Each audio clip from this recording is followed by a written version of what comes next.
Friends praise lord, మీరందరూ ఎలా ఉన్నారు? దేవుని యొక్క కృప వల్ల మీరందరూ సురక్షితంగా క్షేమంగా ఉన్నారని నేను విశ్వసిస్తున్నాను. ఇప్పటికే మీకు థంబ్నెయిల్ చూస్తుంటే అర్థమై ఉంటుంది, మనం దేవునికి ఇంకా దగ్గరగా ఎలా అవ్వగలం అనేది ఈ యొక్క వీడియో ద్వారా మనం తెలుసుకుందాం. దేవునికి మనం దగ్గర అవ్వాలనంటే ఎలానో మనం మొదటిగా కొన్ని ఎగ్జాంపుల్స్ తెలుసుకుందాం. దాని తర్వాత మనం యాక్చువల్ సబ్జెక్ట్లోకి వెళ్దాం. ఫర్ ఎగ్జాంపుల్, ఒక ఫోన్ తీసుకోండి. ఫోన్ కనుక మీరు ఛార్జ్ కనుక పెడితే దాన్ని మీరు కాల్స్ చేయడానికి, సోషల్ మీడియా కోసం, ఈమెయిల్స్, గేమ్స్, కెమెరా ద్వారా పిక్చర్స్, వీడియోస్, లేకపోతే ఏమైనా ప్రొడక్టివిటీ యాప్స్ కోసం మీరు దాన్ని వాడగలరు ఎప్పుడు ఛార్జ్ పెట్టినప్పుడు. అండ్ అలా చేసినప్పుడు దాన్ని పలు రకాలుగా మీరు వాడచ్చు.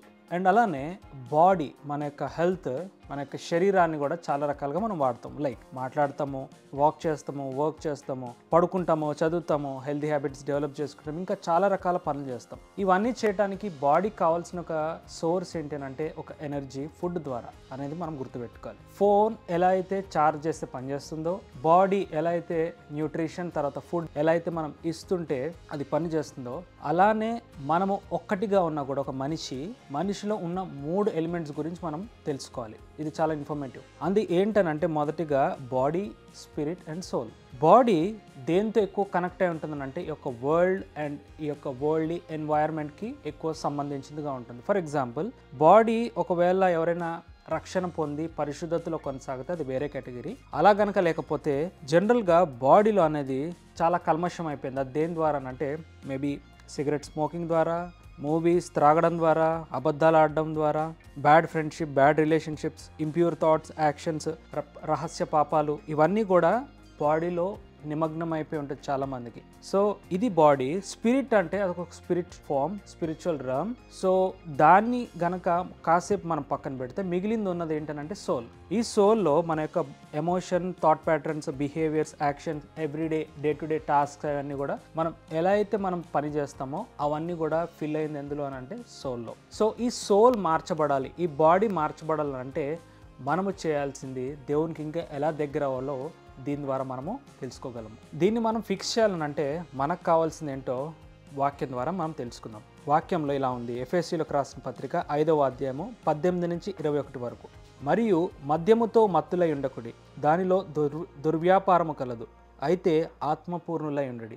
మనము విడిచిపెట్టాల్సింది విడిచిపెట్టి దేవుని దగ్గరకు వస్తే మనం ఆత్మపూర్ణతలోకి మనం వెళ్తాం. ఎలా అంటే ఒకరినొకడు కీర్తనలతోనూ సంగీతములతోనూ ఆత్మ సంబంధమైన పాటలతోనూ హెచ్చరించుచు మీ హృదయములో ప్రభువును గూర్చి పాడుచు కీర్తించుచు మన ప్రభువైన యేసుక్రీస్తు పేరట సమస్తమును గూర్చి తండ్రైన దేవునికి ఎల్లప్పుడూ కృతజ్ఞతాస్తుతులు చెల్లించుచు క్రీస్తు నందలి భయముతో ఒకరినొకడు లోబడి ఉండుడి. దేవునికి స్తోత్రం కలుగునుగాక. వాక్యం మనకి చెప్తున్న విషయాలు మనం ఎప్పుడైతే పాటిస్తామో, దాన్ని తగ్గట్టుగా ఎప్పుడైతే మనం నడుస్తామో, అప్పుడు దేవుని యొక్క కార్యాలు మన యొక్క జీవితంలో జరగటం మనము చూడగలము. ఇక్కడ మనం ఎగ్జాంపుల్ తీసుకుందాం. ఇది డే 1 జరుగుతుంది అంటే జరగకపోవచ్చు. చాలా ఈవిల్ ఫోర్సెస్ అనేవి మిమ్మల్ని వెంటబడతాయి. ఇవన్నీ జరగకుండా మిమ్మల్ని అడ్డుపడతాయి, ఆపకుండా మిమ్మల్ని ఈ యొక్క పనిలో వెళ్లకుండా చాలా శక్తులు అడ్డుపడతాయి. సో మనం పోరాడాలి ఈ విషయంలో. అందుకే వాక్యంలో ఈ రకంగా ఉంది. ఏమనంటే ఒక జిమ్కి వెళ్ళే పర్సన్ ప్రతిరోజు పోరాడాలి, లేచి వెళ్ళాలి అని అంటే, ఆ యొక్క ప్రాక్టీస్ జరగాలని అంటే. అలానే వాక్యంలో ఉంది దైవభక్తి విషయంలో నీకు నీవే సాధకము చేసుకోను అనే మాట రాయబడింది. సాధకం అని అంటే ఏంటంటే ఒక ప్రాక్టీస్, స్పిరిచువల్ డిసిప్లిన్ రావాలనంటే, దేవునికి ఇంకా క్లోజర్గా మనం ముందుకు వెళ్ళాలనంటే మనకంటూ ప్రతిరోజు ఒక ప్రాక్టీస్ అనేది అవసరం. ప్రాక్టీస్ మేక్స్ మ్యాన్ పర్ఫెక్ట్ అనేది స్టేట్మెంట్ మనకు ఎలా అయితే తెలుసో, ఈ దైవభక్తి విషయంలో కూడా, దేవునికి ఇంకా దగ్గరయ్యే విషయంలో కూడా మీకు మీరే ప్రాక్టీస్ చేసుకోవాలి. ఒక టైం పెట్టుకోవాలి, ఒక రొటీన్ పెట్టుకోవాలి, ఒక స్పిరిచువల్ డిసిప్లిన్ పెట్టుకోవాలి. అలా ఎప్పుడైతే మీరు చేస్తారో దేవుడు మీకు తోడుగా ఉండి అనేకమైన విషయాలు తెలియపరుస్తాడు. సో లెట్స్ ఫిక్స్ ఎలా దేవునికి దగ్గర అవ్వాలి. యాక్షన్ రూపంలో మెసేజ్ విన్నారు. ఈ మెసేజ్ విన్నవారు ఇక్కడి వరకు వచ్చారనంటే నా వీడియోస్ మిమ్మల్ని నిజంగా అట్రాక్ట్ చేస్తున్నాయి. ఇంకెవరైతే సబ్స్క్రైబ్ చేసుకోలేదో సబ్స్క్రైబ్ చేయండి. ఈ ఇంపార్టెంట్ విషయాలు అనేకులకు రీచ్ అవడానికి ఖచ్చితంగా వీడియోకి ఒక లైక్ చేయండి. మీ అభిప్రాయాలు, మీకు ఇంకేమైనా డౌట్స్ ఉంటే స్పిరిచువల్గా బాగుంది అని అంటే కింద కమెంట్స్ సెక్షన్లో పెట్టండి. నాకు కూడా మీ యొక్క ఒపీనియన్స్ తెలుసుకోవాలని అనుకుంటున్నాను. సో ఇంతకీ ఫిక్స్ చేద్దాం. ఎలా అనంటే మొదటిగా ఒక 10 minutes ప్రేయర్. మీరు అసలు ఇప్పటివరకు ప్రేయర్ చేయలేదా? ఒక్క 5 minutes నుంచి స్టార్ట్ చేయండి, తర్వాత 10 minutes చేయండి. 10 minutes ప్రేయర్తో పాటు పర్ డే న్యూ టెస్ట్మెంట్ నుంచి, క్రొత్త నిబంధన నుంచి కనీసం ఒక 20 నుంచి 30 వచనాలు చదవండి. ఒక పాట పాడుకోండి. పాట ఇంపార్టెంట్ కాదు. ఎప్పుడు స్టార్టింగ్ ప్రేయర్ చేసుకోవడం అలవాటు చేసుకోండి. Because it's a direct connection with God. మీరు దేవునితో మాట్లాడుతున్నారు. దేవుడు మీతో మాట్లాడాలంటే బైబిల్ మీరు చదవటం ద్వారా దేవుడు మీతో మాట్లాడుతున్న అనుభవాన్ని మీరు పొందుకోగలరు. ఇది కాలక్రమేణా డేస్ పాస్ అవుతున్న కొలది దేవుడు మీకు ఇస్తున్న ప్రాంప్ట్స్ లోపల నుంచి మీకు కలుగుతున్న ప్రేరేపణ బట్టి మీరు 10 minutes ప్రార్థన చేయొచ్చు, అరగంట సేపు ప్రార్థన చేయొచ్చు, తర్వాత గంట సేపు ప్రార్థన చేయొచ్చు. మేబీ ఇది కొన్ని వీక్స్ పట్టొచ్చు, కొన్ని ఇయర్స్ పట్టొచ్చు. పరిశుద్ధాత్మ దేవుడు మిమ్మల్ని నడిపిస్తాడు.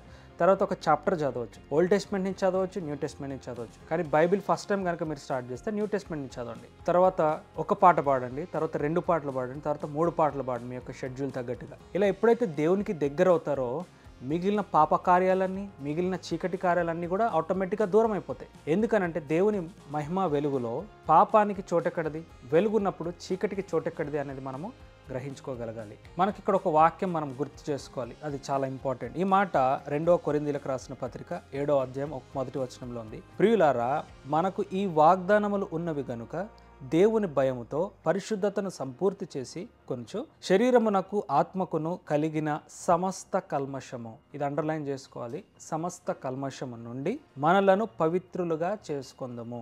ఎందుకు అంటే దేవుని రాకడలో మనం ఎత్తబడాలని, అంటే మనం ఇలానే పాప క్రియలతో, పాప ఆలోచనలతో, పాత శరీరముతో మనం దేవుని యొక్క రాజ్యంలోకి వెళ్ళలేము కనుక మనము పవిత్రత చేసుకోనాలి. ఫర్ ఎగ్జాంపుల్, ఇప్పుడు నాకు ఇంట్రెస్ట్ లేదు, ఇవి చేయడానికి నాకు ఇంట్రెస్ట్ లేదు, నాకు మనసు రావట్లేదు అంటే నేను ఏం చెప్పాలని అనుకుంటున్నాను అంటే ఒక 2 ఎగ్జాంపుల్స్ చెప్తా. ఒక 6 monthsలోనో ఒక 1 yearలోనో ఎగ్జామ్ ఉంది. ఒక సబ్జెక్ట్ మీరు ప్రిపేర్ అవ్వాలి. సబ్జెక్ట్ మీరు ప్రిపేర్ అవ్వకుండా అలానే ఉన్నారనుకోండి మీ సొంత పనులతో, ఏం జరుగుతుంది? 1 fine day ఎగ్జామ్ రాయాల్సిన టైంలో మీకు ఏం గుర్తురాదు, మీరు ఫెయిల్ అయిపోతారు. ఫెయిల్ అయిపోతే మీకు తిప్పలు తెలుసు, సప్లీలు కట్టాలి, డబ్బులు వేస్ట్, టైం వేస్ట్, ఇవన్నీ కూడా మీరు మళ్ళీ ఇన్వెస్ట్ చేయాల్సి ఉంటుంది. అది పాయింట్ నెంబర్ 1. సెకండ్ది, ఇప్పుడు డ్రైవింగ్ రాకుండా మీరు ఒక వెహికల్ని రోడ్డు మీద తీసుకెళ్ళి నడిపారు అనుకోండి, ఆ యొక్క రూల్స్ రెగ్యులేషన్స్ తెలియకుండా, డ్రైవింగ్ ప్రొసీజర్స్ మీకు తెలియకుండా బండి బయటకు తీశారు. ఏం జరగవచ్చు? మీకు ప్రమాదం జరగవచ్చు, అవతల వాళ్ళకి ప్రమాదం జరగవచ్చు, వెహికల్ డ్యామేజ్ అవ్వచ్చు. సో ఒక లాస్ అనేది ఉంది. ఈ స్పిరిచువల్ డిసిప్లిన్ దేవునికి గనక దగ్గర అవ్వకపోతే కూడా ఇలానే మనకి అనేకమైన అబద్ధాలతో మనం నిండిపోతాము, నష్టాలతో మనం నిండిపోతామన్న విషయాన్ని భయముగా మనం తీసుకోవాలి. ఇది చాలా ఇంపార్టెంట్. సో ఇలా ఎప్పుడైతే మీరు ప్రాక్టీస్ చేస్తుంటారో దేవుని యొక్క కృప మిమ్మల్ని ఆవరించి మీతోడుండి మీరు ఆయనతో నిలిచి ఉన్న ప్రకారం మీరు అనేక విషయాలు ఇంకా ఫలించేలాగన 30దంతలుగా, 60దంతలుగా, 100ంతలుగా మీరు ఫలించగలరు అని వాక్యంలో రాయబడింది. ఈ రకంగా మీరు దేవునికి క్లోజ్ అవ్వచ్చు. దేవుని యొక్క కృపా కనికరం కాపుదల మీతోడుండును గాక. ఇంకా ఎవరైతే వీడియోని లైక్ చేయలేదో లైక్ చేయండి ఖచ్చితంగా. మరిన్ని ఇలాంటి ఇన్ఫర్మేటివ్ స్పిరిచువల్ అడ్వైజెస్ కోసం ఛానల్కి ఖచ్చితంగా సబ్స్క్రైబ్ చేసుకోండి. ఈ విషయంలో ఎవరైతే మీరు గ్రహించిన విషయాలు ఉన్నాయో మీ ఫ్రెండ్స్ అనేకులకు షేర్ చేయండి. వాళ్ళు కూడా దేవుని యొక్క మార్గంలో ముందుకు నడుస్తారు. God bless you all and praise the lord.